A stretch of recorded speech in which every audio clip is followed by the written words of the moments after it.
Good morning, afternoon, evening, whatever time it is and whatever month or year it is. I'm your host, Eric. As you probably know by now, this is a podcast that ties into paperbackwarrior.com, where you'll find reviews of vintage fiction, a few contemporary books, graphic novels, magazines, reprints, and columns about books and authors. The blog also hosts the archives of the prior 116 episodes of this very show, and links to buy books through affiliates like Amazon and Abe Books. Be sure to follow Paperback Warrior on Facebook, X, Threads, and Instagram, and of course our YouTube channel, which is always updated weekly. There's even a lot of Paperback Warrior content on Pinterest, if anyone still uses that, as well as episodes of the show streaming for you now on archive.org. Just search for the show by name, and you'll find the last 20 episodes or so, plus a dozen or more videos. So you're probably thinking today's episode has an unusual title, and you're right. I had no idea who or what this was up until a few weeks ago. No, I haven't gone true crime. This isn't an episode about a mobster, a mafia cell, or anything like that. The Stratemeyer Syndicate was a massive publishing venture, I guess you could call it, founded by Edward Stratemeyer in 1905. Stratemeyer was responsible for creating 125 series titles consisting of 1,600 books that sold more than 200 million copies in more than 24 languages. Today I'm telling you all about Edward Stratemeyer, his book packaging company, and the lasting dynasty that he's left behind. I'm also going to be reviewing a juvenile fiction book that loosely ties into our feature today. The name of the book is Alfred Hitchcock and the Three Investigators, #1, The Secret of Terror Castle. But first, I want to tell you about a few science fiction books that I just got. The first is The Taking of Satcon Station by Jim Bain and Barney Cohen. Now, Cohen's real name is Bernard Houseman Cohen. This book, again, called The Taking of Satcon Station, was published in 1982 by Tor, and the cover art of my paperback is by Howard Chaykin, and it's just amazing in my opinion. The back of the book says, Strange Happenings in Space. The book apparently stars a hero named Asher Backhorn, a field agent for a company called M&P, which essentially is just a large space carrier company. So I'm kind of thinking he's sort of like the old railroad dicks of the pulps. The time frame is the early 2080s, right around the corner, right? Part of his job is hunting down contract runaways, and he's called to Satcon Station to look for a woman named Lauren Potter, whose boss claims she just ran off. So Backhorn is ultimately a space detective. Now, I ended up getting a second book that looked really awesome as well, called Blood on the Moon, which is written by Cohen. This is a 1984 Tor book, and I don't know who did the artwork on it, but in checking this one out, I realized that it's actually a sequel to The Taking of Satcon Station. Backhorn is in this book as well, and this one, Backhorn is on the moon trying to discover who killed and mutilated a group of people. There's ties to something called a Lunar Mormon Society, a left-wing conspiracy, and computer crimes. I'm curious about both of these books. They look great. Has anyone read them? Now, oddly enough, I also ended up getting another Cohen-authored book called Colosseum. This is a Dell paperback from 1975, and the cover has the sniper at a football game being played in a domed stadium. The back of the book says, The domed stadium in Texas was one of the world's wonders, and now it was scheduled to give a full display of its awesome capabilities. First, a hugely popular religious cult leader would appear. Next was the turn of a rock superstar. Then the climax would come with a pro football game sure to pack the stadium with 112,000 fans. The first trouble sign was the inexplicable breakdown of the air conditioning system. Then a guard discovered the empty cartridge cases. Next, the bullet-ridden targets were found and the seemingly meaningless notes. If there had been time, the pieces might have been put together. But the people were already in their seats, the action on the field had begun, and the clock started ticking on a monstrous game of life and death that at any moment could explode into a slaughter. Colosseum. This book looks really interesting. Anyone read this one? I'm curious. The last book I wanted to tell you about is a 1984 Ace paperback titled The Takeover.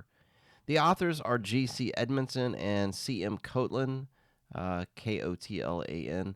The cover art is by Greg Theakston, and I was thumbing through it and glanced at the first page, which just teases a scene in the book as a type of preview. You know how that goes. But get this. Here's how it reads. President James Quincy Cannon said, quote, I hereby declare war on the Soviet Union and all powers abiding and abetting their invasion of the United States.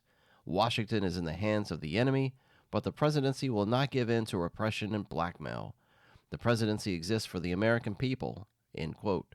The president put the muzzle of the weapon in his mouth. Since it was on full automatic, a large part of his head disappeared before his thumb could stop pulling the trigger. Man, that's crazy. The back of the book suggests that the Soviets nuked the capital of a Caribbean republic, which sets off some sort of global warfare. An admiral and his fleet of Trident subs are apparently the last hope for the free world. I love post-apocalyptic paperbacks, so this seems right up my alley. Or should I say, right up my damnation alley. See what I did there? It's kind of neat. All right, how about we mosey on over to today's feature, which is going to be entertaining and informative.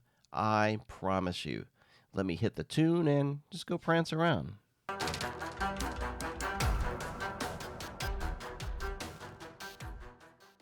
As I mentioned in my opener, today's feature is about Edward Stratemeyer and his book packaging company.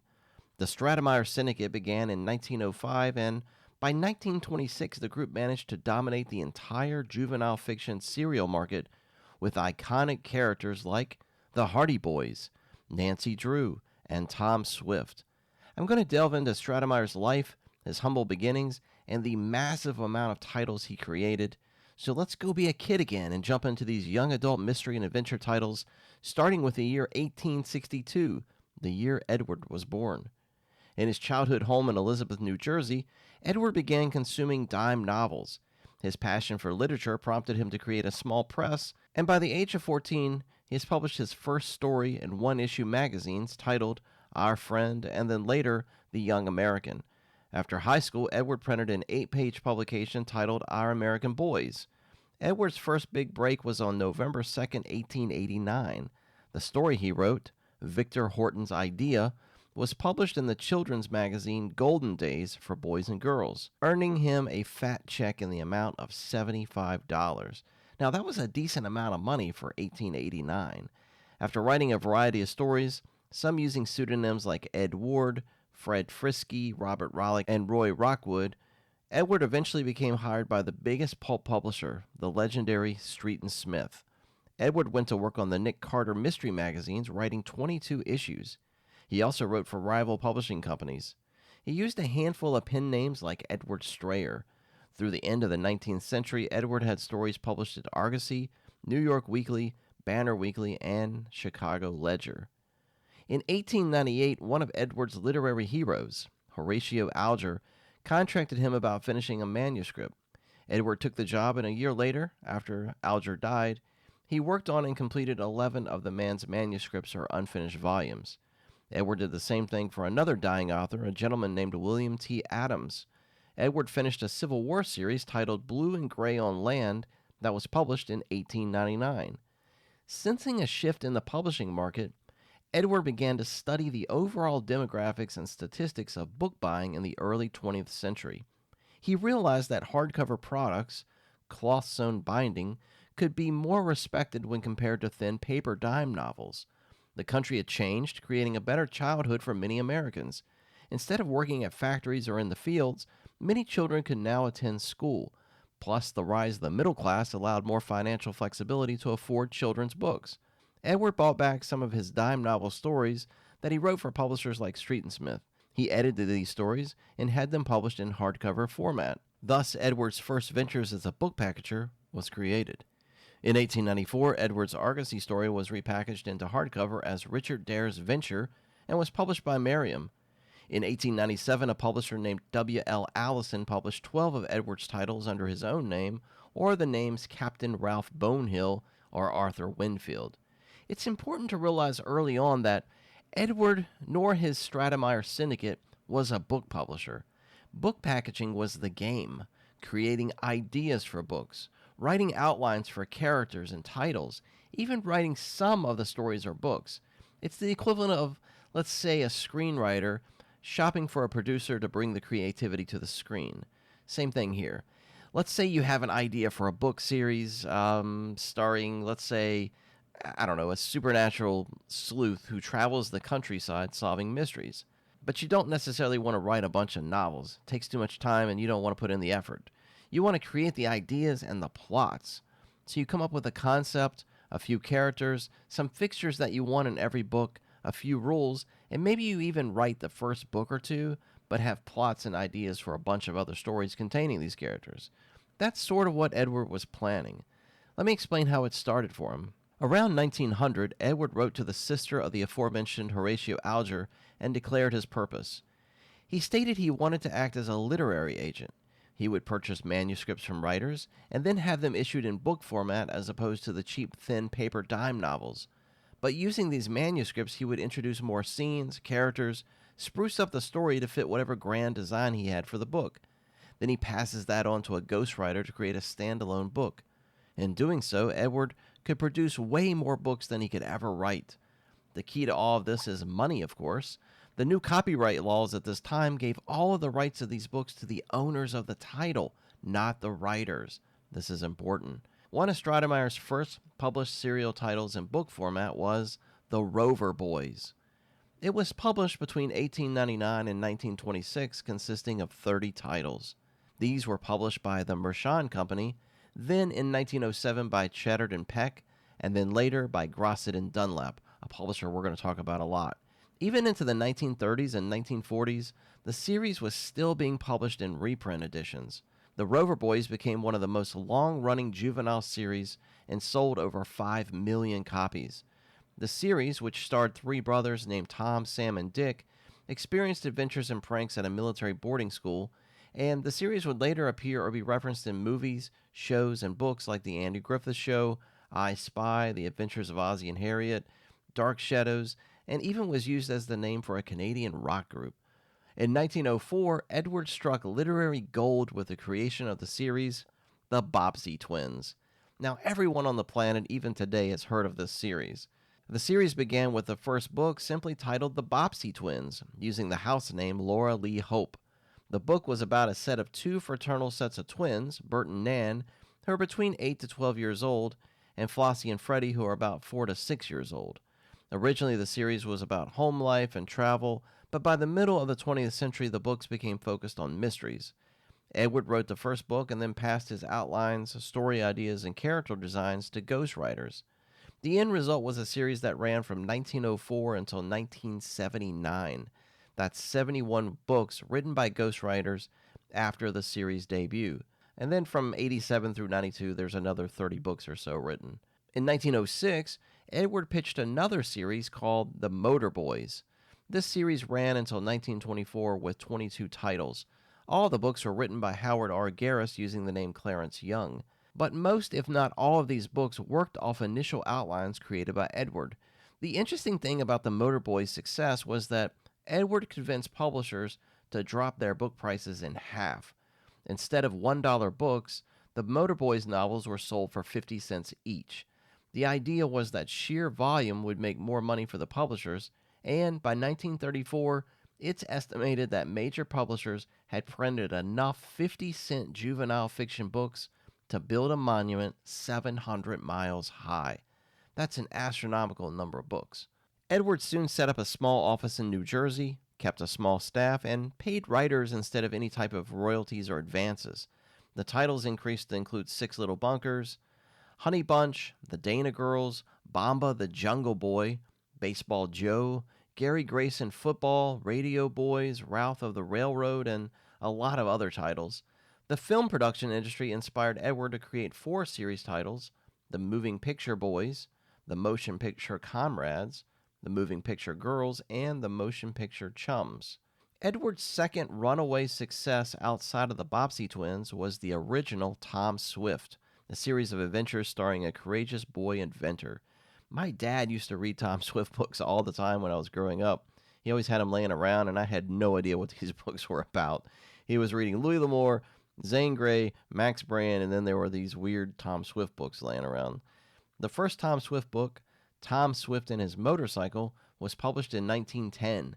The first 38 titles were published by Grosset and Dunlap. 35 of these were written by Howard Garris, and the last 3 by Harriet Adams. There were two more books published as part of the Big Little Book series put out by Western Publishing. These were authored by Thomas Moyston Mitchell. All of these Tom Swift books had the author's name as Victor Appleton and were published between 1910 and 1941. Tom Swift then returned again to Grosset and Dunlop with new books referred to as Tom Swift Jr. There were 33 books total from 1954 through 71 and were written by a variety of authors. Of course, there was Tom Swift 3, which appeared from 81 through 84, published by Simon & Schuster. And I believe, there was a Tom Swift 4 that was published between 91 and 93, consisting of 13 books, and they were published by Archway. I mean, even more series titles appeared in the 2000s, including Tom Swift Adventures Academy and Tom Swift Young Inventor. And there's also a television show, I believe, and maybe even a movie. I'm not sure. But just when you think Tom Swift's success would be the high watermark for Edward, I mean, the Bobbsey twins and Tom Swift, huge sellers. But his winning formula gets a serious booster with two gigantic series titles right around the corner.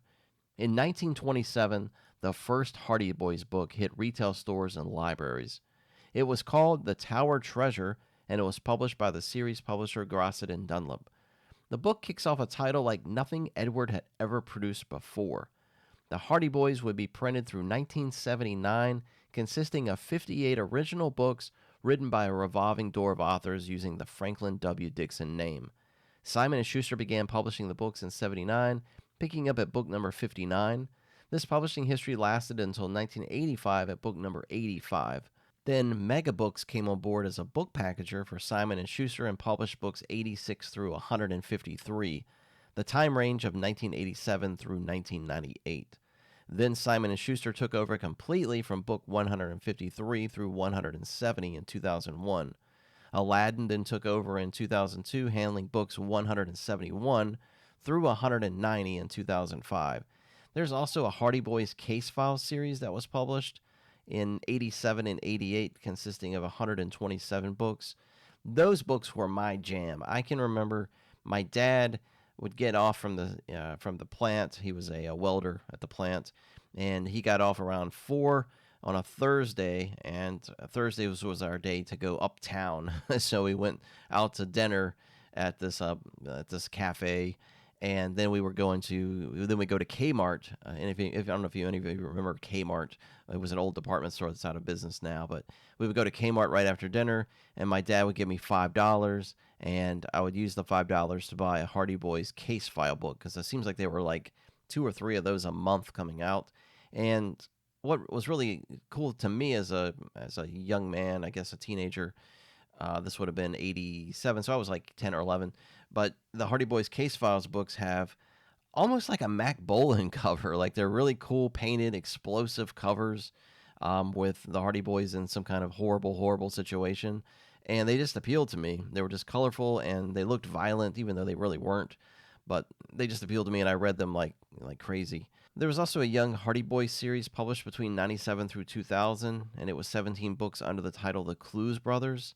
There was a slightly more mature series that actually came out in 2005 titled Hardy Boys Undercover Brothers, and it ran 40 books through 2012.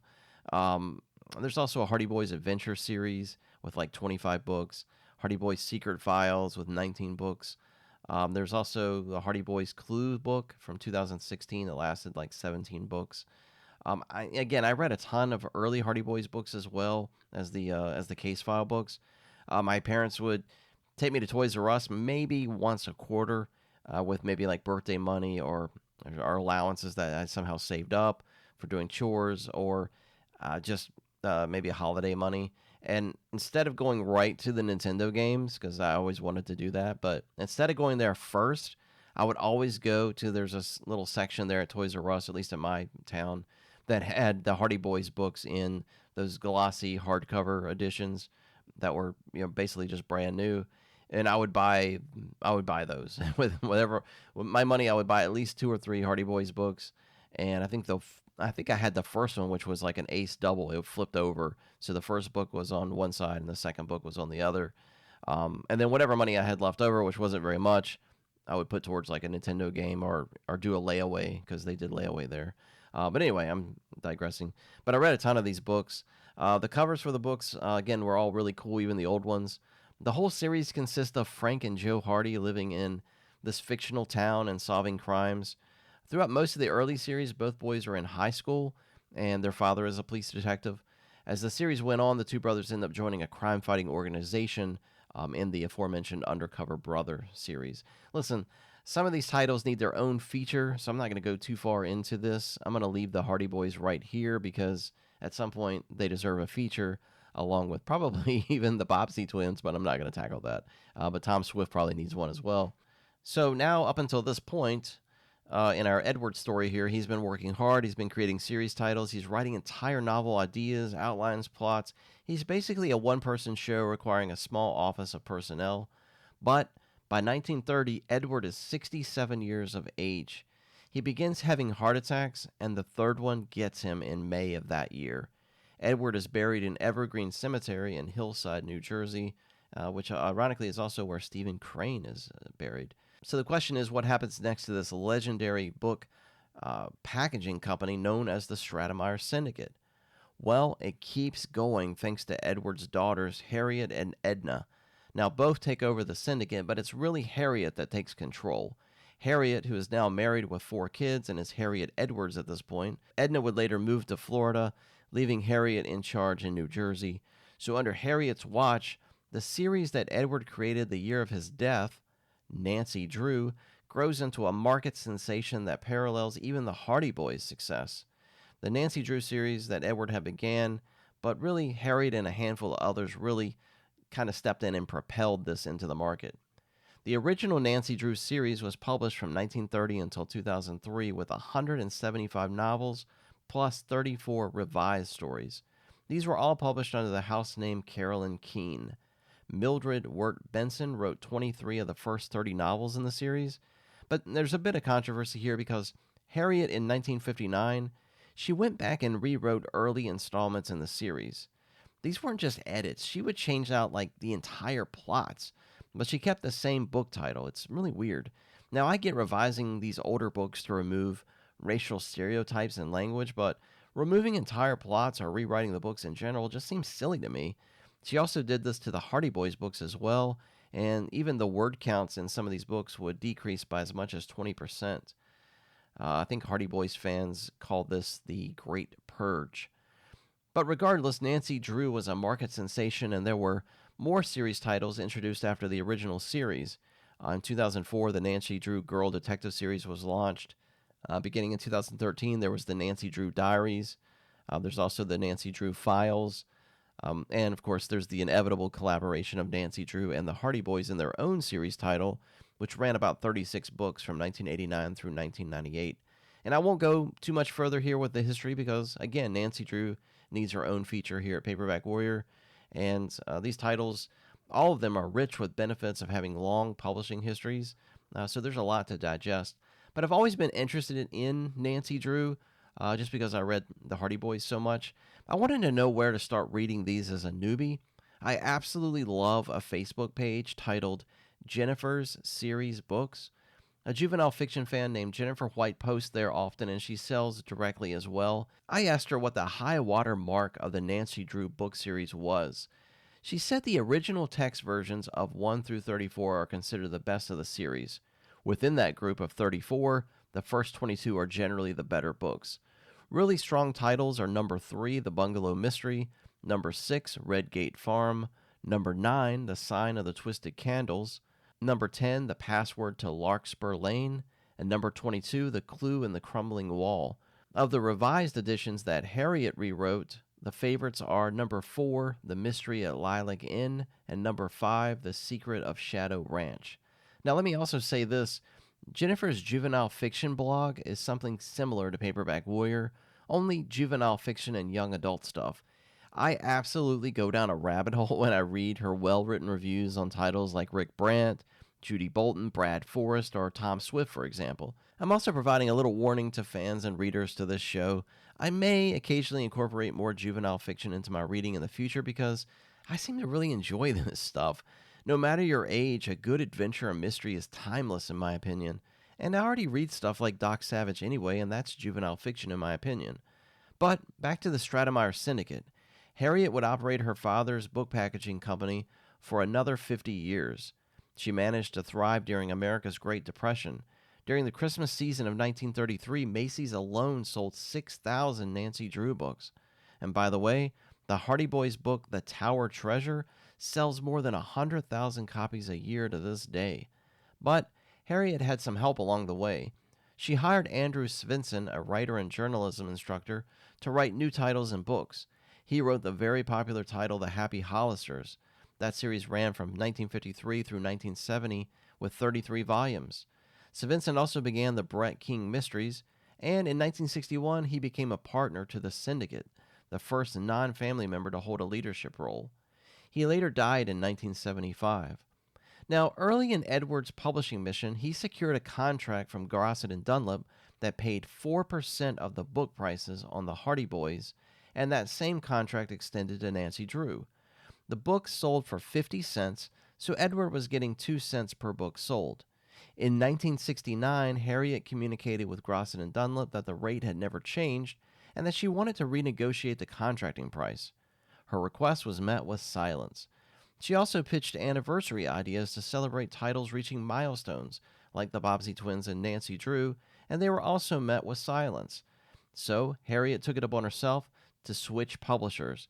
She switched the Syndicate over to Simon & Schuster for a better contract. Now, obviously, Grosset and Dunlop were furious over the decision, and they promptly sued her for $300 million for punitive damages, copyright infringement, and for breach of contract. In 1980, the court ruled to allow Harriet to continue on with Simon & Schuster and that Grosset and Dunlop could continue printing and selling hardcover editions of previously published books. In 1982, Harriet passed away at the age of 89, ending the book packaging legacy. The creation of the book packaging concept and technique surely could be credited to Edward Stratemeyer. He employed editors, copywriters, stenographers, and co-writers. In terms of comparison, the closest thing to Edward Stratemeyer in the world of men's action-adventure would be Lyle Kenyon Ingle. He did the exact same thing as Edward, only with men's action-adventure titles. Instead of the Hardy Boys and Nancy Drew, it was titles like The Butcher and Richard Blade. Ingle used the blueprint and success story of the Stratemeyer Syndicate to create his paperback empire. And the real highlight of Ingle's empire was Nick Carter Killmaster, the very hero that Edward Stratemeyer had wrote about way back in the late 1800s. So they kind of cross paths in a way. I wanted to touch on a couple series titles that are credited to the Stratemeyer Syndicate that might appeal to fans of men's action-adventure in general. The first is Christopher Cool Teen Agent. This series was published between 1967 and 1969 and featured 6 books authored under the house name of Jack Lancer. There's some argument on who actually wrote the series. Some say Jim Lawrence, others say Robert Calder. The series is about Christopher Cool, an agent that works for a special branch of the CIA that features the best students from leading colleges and universities. The covers are awesome and are similar to something you would find in the action-adventure paperback market of the 1960s. Another series you might like is the Slim Tyler series. There were 6 of these books published between 1930 and 1932. Tyler is an adventurer who gets into aviation adventures and nautical action. I didn't get a chance to check on the author, though, of that one. Another aviation action series is the Ted Scott Flying Stories. These were published between 1924 and 1943 and credited to the house name of Franklin W. Dixon.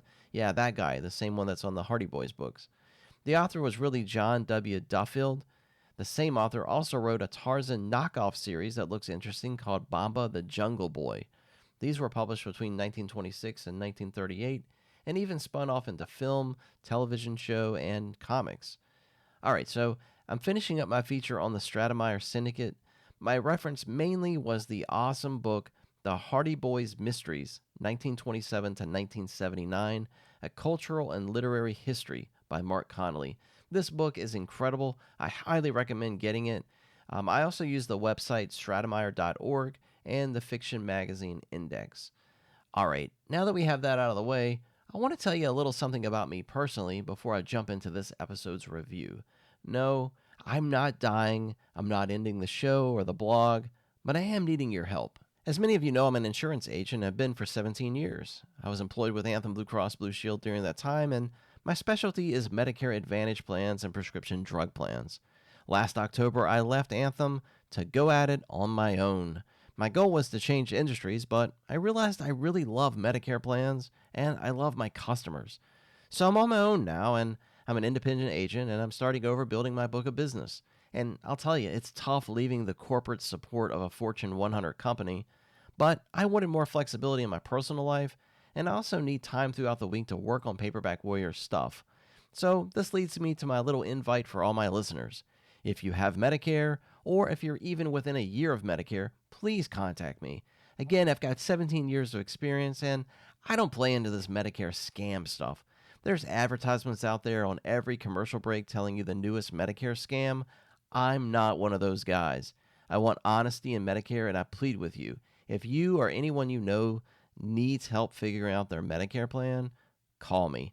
My number is 866 211 7443, extension 3641. Of course, you can also IM me on the Paperback Warrior Facebook or send me a direct message through X. I don't do Instagram that much, but you can message me there. The best thing is just to call my office number. Again, 866 211 7443, extension 3641, and just leave me a voicemail in my office. I don't do business in every state, but I've got about 30 or so states that I do. All right, so the last order of business now is today's review. Now, this review isn't a Stratemeyer Syndicate book or production, but it does tie into the themes of juvenile fiction. The book is called Alfred Hitchcock and the Three Investigators: The Secret of Terror Castle. This is the debut in the Three Investigators original series that was published between 1964 and 1984, consisting of 43 total books. The author's name on the cover is Robert Arthur Jr., a real guy who graduated from William & Mary and the University of Michigan. He contributed to pulp titles like Thrilling Detective and The Phantom Detective. He also wrote screenplays in Hollywood.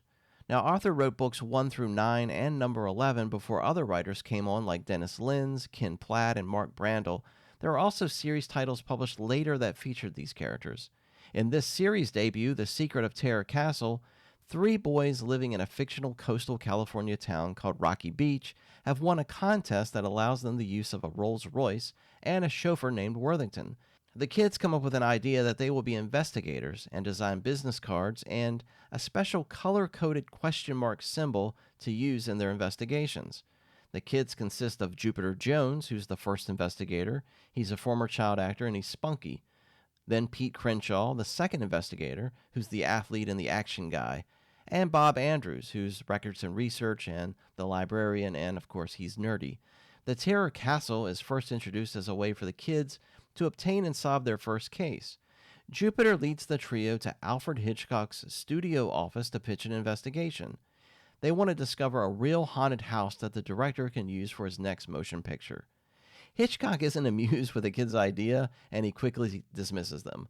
But before he scoots them out, he agrees that he will introduce their mystery and resolution if they can find a haunted house, which they kind of do in a Scooby-Doo sort of way.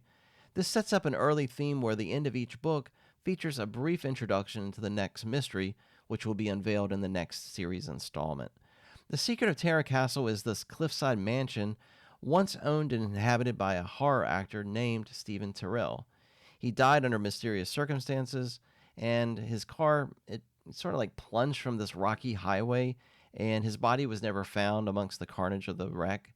Since his death, the mansion is apparently haunted by a mist-like appearance they call Fog of Fear, and this music-playing apparition that's deemed Blue Phantom. As the kids dig into Terrell's disappearance, they're attacked by a gang inside the mansion, placed in a basement dungeon, and they fall victim to a tunnel collapse. But along the way, they also interview Terrell's suspicious assistant and befriend, of course, their chauffeur, Worthington. By 1964, these types of juvenile stories had already ran through a marketing blitz and market saturation in a way, thanks to the guy we just talked about, Edward Stratemeyer. The formula here is the same as other juvenile fiction titles, hinting at something supernatural, but then explaining the resolution to the mystery in more earthly scientific ways. I'm sure by having the Hitchcock name attached to the series certainly made publishing waves for Random House and led to commercial success. Eventually, Hitchcock's name is removed from the title and it's just called The Three Investigators. Overall, I really enjoyed Arthur's writing style and his emphasis on the trio's work ethic, their characterization, and the interaction with the various participants in the mystery. All three kids have their own skill set and personality that really enhances the overall title and individual stories. If you love a good mystery, no matter what your age is, then The Secret of Terror Castle is worth a stay. I really enjoyed this series debut and look forward to reading more. And that's a wrap on this Paperback Warrior mystery. We solved the riddle of Terror Castle and the definition and meaning of the oddly titled episode, The Stratemeyer Syndicate. I'll be back here again in about 2 weeks with another podcast episode. Be sure to subscribe on YouTube, follow me on Facebook, X, Threads, and Instagram. Remember me in your personal lives for Medicare options, and most importantly, enjoy whatever it is you're doing. Take care, and I'll see you next time.